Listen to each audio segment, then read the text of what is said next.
Hello everyone, how are you guys? I hope you are fine. Guys, today we're gonna talk about Aristotle's concept of tragic hero and most important question for your exams. Okay, let's start a little introduction, a little definition as usual. Aristotle, the great Greek philosopher and critic, wrote Poetics 335 BC, where he has discussed his own concept of tragedy in detail. Okay अपनी book poetics के अंदर जो Aristotle हैं वो अपना concept of tragic hero भी दे रहे हैं और अपना कॉन्सेप्ट ऑफ ट्रेजेडी भी दे रहे हैं और हम उसको डिस्कस करने जा रहे हैं। ये दोनों ही इंपॉर्टेंट क्वेश्चंस हैं, ट्रेजिक हीरो ट्रेजेडी वाला। तो Aristotle, according to Aristotle, a tragic hero is a character who is neither completely good nor completely evil but rather a complex mixture of both.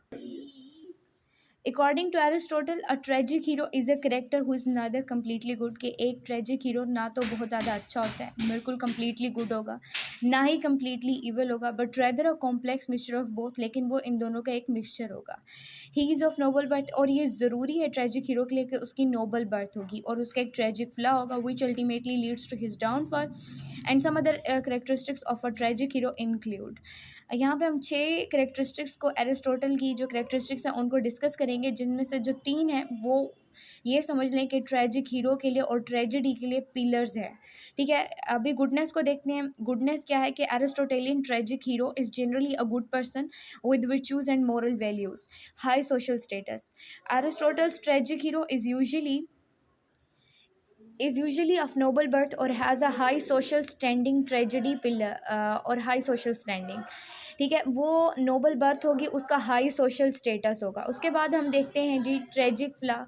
ये मैं आपको बताती हूँ, ये इनको हम बाद में करेंगे, ये ट्रेजेडी के पिलर्स हैं और पिलर्स को हम तसल्ली से डिस्कस करेंगे। ठीक है, अभी हम देख लेते हैं सफरिंग को। ये एक उसका जो है ना थोड़ा ऑर्डनरी सा ही करेक्टरिस्टिक है। सफरिंग क्या है कि tragic hero suffers greatly, A tragic hero suffers greatly as a result of his flaw and the reversal of fortune, कि वो अपने फ्ला की वजह से, अपने एरर की वजह से, सम एरर ऑफ जजमेंट की वजह से सफ़र करेगा, और रिवर्सल ऑफ फॉर्चून, जो उसकी किस्मत की रिवर्सल आएगी उसकी वजह से सफ़र करेगा। ट्रेजिक हीरो का ट्रेजिक फ्ला जिसको हम हमर्शिया भी बोलते हैं, और ये देखें रिवर्सल ऑफ फॉर्चून और रियलाइजेशन ऑफ एरर जिसको हम एनॉग्नोसिस बोलते हैं, ये तीनों ही इसके जो हैं ट्रेजिक ट्रेजेडी पिलर्स हम बोल सकते हैं। ये तीनों ही बहुत इंपॉर्टेंट करेक्टरिस्टिक्स हैं।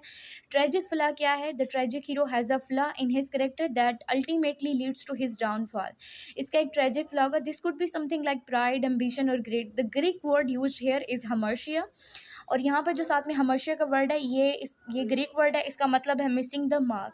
हमर्शिया is not a moral failing and it is unfortunate that it was translated as tragic flaw by Bradley. Aristotle himself distinguishes hamartia from moral failing. Aristotle खुद इसको डिस्टिंग्विश करते हैं। Aristotle कहते हैं कि इसका मतलब है सम एरर ऑफ जजमेंट, ये कोई मोरल फेलिंग नहीं है। यहाँ वो इन लाइन्स के अंदर एक्सप्लेन करें, it may be accompanied by moral imperfection but it is not itself a moral imperfection। हो सकता है कि जो ट्रेजिक फ्ला है ये कोई मोरल imperfection हो, लेकिन ये खुद एक मोरल imperfection नहीं है। And in the purest tragic situation the suffering tragic hero is not morally to blame, कि एक बहुत ज़्यादा प्योरेस्ट ट्रेजिक सिचुएशन के अंदर सफरिंग हीरो को यूँ ब्लेम करना मोरली सही नहीं होगा। ठीक है, तो ये ट्रेजिक फ्ला ट्रेजिक हीरो का एक बहुत इंपॉर्टेंट करेक्टरिस्टिक है। Let's move to other important characteristics which we call tragic pillar, tragedy pillars. अच्छा, रिवर्सल ऑफ फॉर्चून जिसको हम पेरीपिटिया बोलते हैं। तो रिवर्सल ऑफ फॉर्चून क्या? किस्मत की यकलख्त तब्दीली होना। The tragic hero experiences a reversal of fortune. Tragic hero experience करता है reversal of fortune, going from prosperity to disaster, from happiness to suffering. अच्छा, आगे हम देखते हैं रियलाइजेशन ऑफ एरर यानी अनॉग्नोसिस। रियलाइजेशन ऑफ एरर यानी अनॉग्नोसिस, यानी अब इसमें क्या होता है कि tragic hero recognises his error और mistake and repents for his mistake at the end. ये जो दोनों फैक्टर्स, इनको हम आगे चल के एग्जाम्पल के साथ अच्छे तरीके से देखेंगे कि कैसे किस प्ले के अंदर आते हैं और किस तरह से एक जो ट्रेजेडी है उसके अंदर अपना किरदार अदा करते हैं।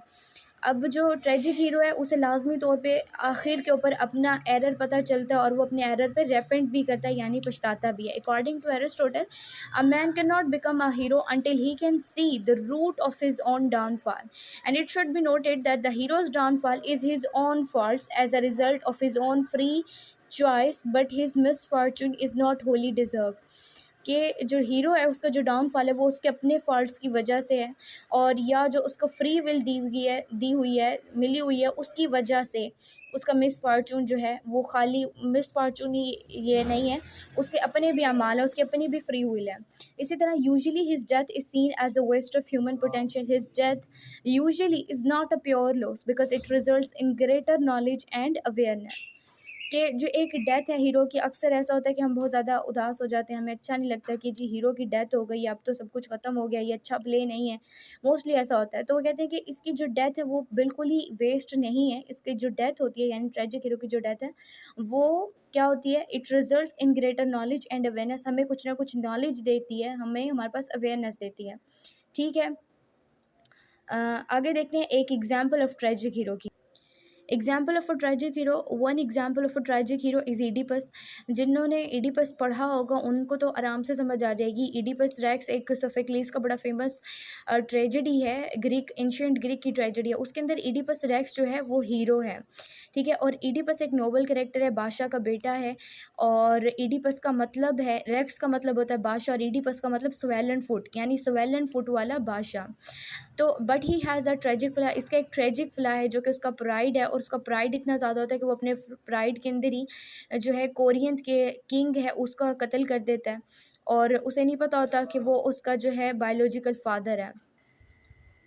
अच्छा, फिर जो है उसका एक ट्रेजिक प्राइड मतलब उसका ट्रेजिक फ्लाई प्राइड है and desire for the truth, कि वो सच को जानना चाहता है।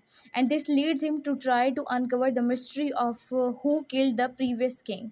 अब वो ये जानना चाहता है कि प्रीवियस किंग को किसने कत्ल किया था। एक्चुअली जो उनका सिटी है वहाँ पे बहुत ज़्यादा वबाएँ आ जाती हैं, और प्लेग हो रही है, लोगों की डेथ हो रही है, बहुत ज़्यादा नुकसान हो रहा है। तो वहाँ के जो एक टाइरिशियस ब्लाइंड प्रॉफिट है वो कहता है कि तुम जाके ये पहले ये पता करो कि प्रीवियस किंग का जो मर्डरर है वो कौन है। तो इस तरह से उसको बहुत ज़्यादा इस चीज़ का तजस्सुस होता है, क्यूरियस होता है वो कि सच क्या है, उसकी डिज़ायर होती है। ये भी उसका एक ट्रेजिक फ्ला है। और इस तरह जब उसे सच पता चलता है कि वही एक्चुअल में मर्डरर है, और जिसको उसने कत्ल किया वो ना सिर्फ प्रीवियस किंग था बल्कि उसका बायोलॉजिकल फादर भी था। इसी तरह उसने एक बहुत बड़ा सीन किया है कि उसने अपनी बायोलॉजिकल मदर से शादी भी की है। और जब उसको आखिर के ऊपर यानी जब ये रिवर्सल ऑफ फॉर्चून है, अनाग्नोरसिस है।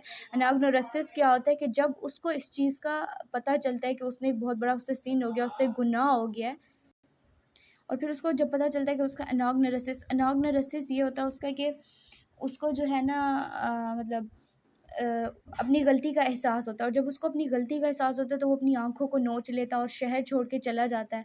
और जाते हुए अपने जो मतलब उसका रिश्ते में मामू भी होता है और साला भी होता है, उसको कहते हैं कि मेरे बच्चों का ख़्याल रखना।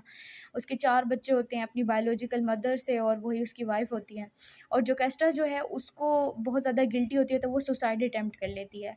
तो यहाँ पे देखा आपने कि किस तरह से रिवर्सल ऑफ फॉर्चून हुआ, उसको ये बात कन्फर्म पता चलती है, एक शेफर्ड आता है वो उसको बताता है। इसी तरह this revelation leads to his downfall and suffering. ठीक है, अब ये सफरिंग ही है कि उसकी अच्छी भली हस्ती बस्ती ज़िंदगी थी, और किस तरह से रिवर्सल ऑफ सिचुएशन हुई, रिवर्सल ऑफ फॉर्चून हुआ, और वो किस तरह से सफरिंग का शिकार हो गया। उसके बाद हम मॉडर्न ट्रेजिक हीरो को भी थोड़ा सा देख लेते हैं कि मॉडर्न ट्रेजिक हीरो के अंदर अब थोड़ी सी रिलैक्सेशन है।